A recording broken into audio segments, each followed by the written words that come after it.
Hello everyone, welcome to another video. In this video we will work on a Python code. So basically we'll try to create a model from scratch in Python, basically using Python code by actually exploiting the Java that is supported by COMSOL APIs, and then we'll use it to create a full model, and then we'll see if it is working fine. So in one of my previous video, I showed you how you can run parametric sweep on a model that you have already created. But in this code, what we'll do, we'll just basically create it from scratch and then run the model and save the model. And we'll again open that file and see if it actually ran. Okay. So the way we are doing it is we are importing package called mph package. The details are already there in my previous video that I will try to link in the description. It will be the first link in the description, and then we're actually creating a function. Now this code is basically the code that you generally see when you are saving the COMSOL file as a Java code. So when you execute the code mph.start, it basically starts the COMSOL client server, and we are then creating the model, and then we are basically converting the Java model access for the COMSOL API feature, and then we are creating the component here, and after that we are creating a component of geometry, and we are also creating the mesh. After that we are creating a block, okay, and we have set 3 parameters for the length, breadth and height, and then we have set up the parameter of the length, breadth and height of the same block that we have created, and then we have executed to create the geometry. After that we added electric current physics in the model, and then we added a material property. So we added a blank material, and we then add the electrical conductivity with the electrical conductivity value of 10 and relative permittivity of 1. After that, what we did is, since we imported the electric current module, we added the potential terminal, and we have set it to 1 volt, and then we added a ground, and we have set it to ground of the side 2, that is the boundary side 2. After that we computed the mesh with auto mesh size. Probably this is the finer.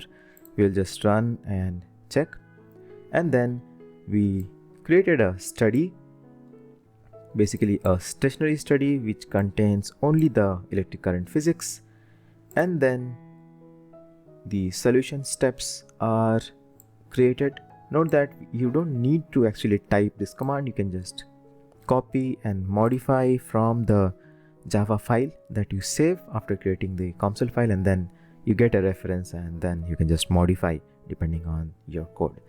And these are basically the post-processing stuff, that is creating the solution parameter, and after that you have the plots.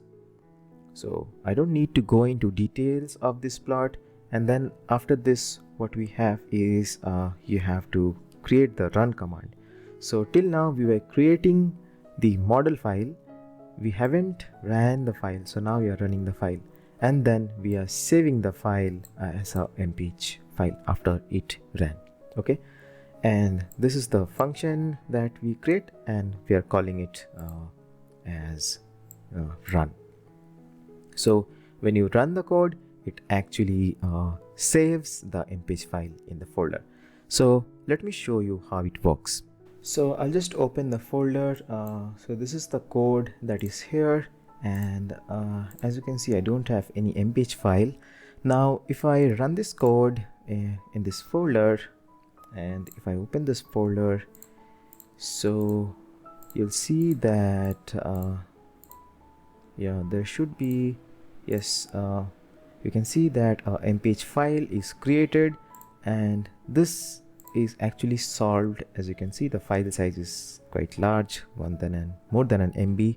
So if I open the file, you can see what is the result. So I'll just open the file. So you can see that I have opened this file. This is created in Python from scratch. So if we just try to compare what is going on, so I'll just drag this because we don't need this part.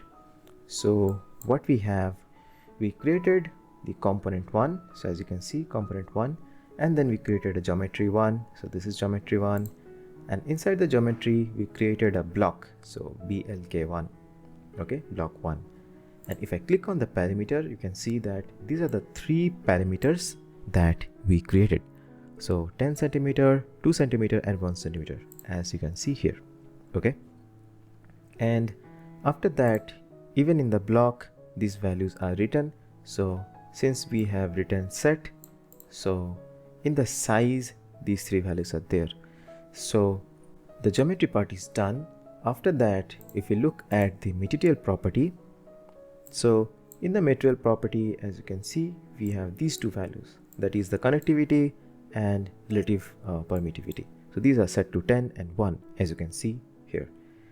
And then if I go on to the physics, so if I go to the electric potential, you can see that the voltage is set to 1 and it is set to the boundary 5.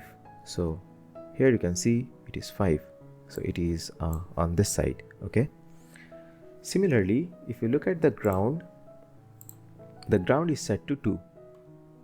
So this side is 2, that is the boundary 2, and depending on the number of the boundary, you have to write the number.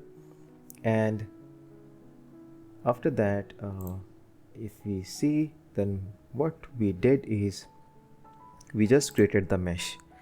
So since it is probably, I think 3 means the number, that is probably this is 1, this is 2, this is 3, something like that. So this is the part where we are executing the mesh, and this is the part where we are creating the study. So if you look, we have study 1, and inside study 1 stat, we have only one physics. That is why you have physics/EC. So true means this is checked. So if this is unchecked, it will be false. It's like that. Now these are basically the solution step. That is quite same. So solution 1 dot study 1.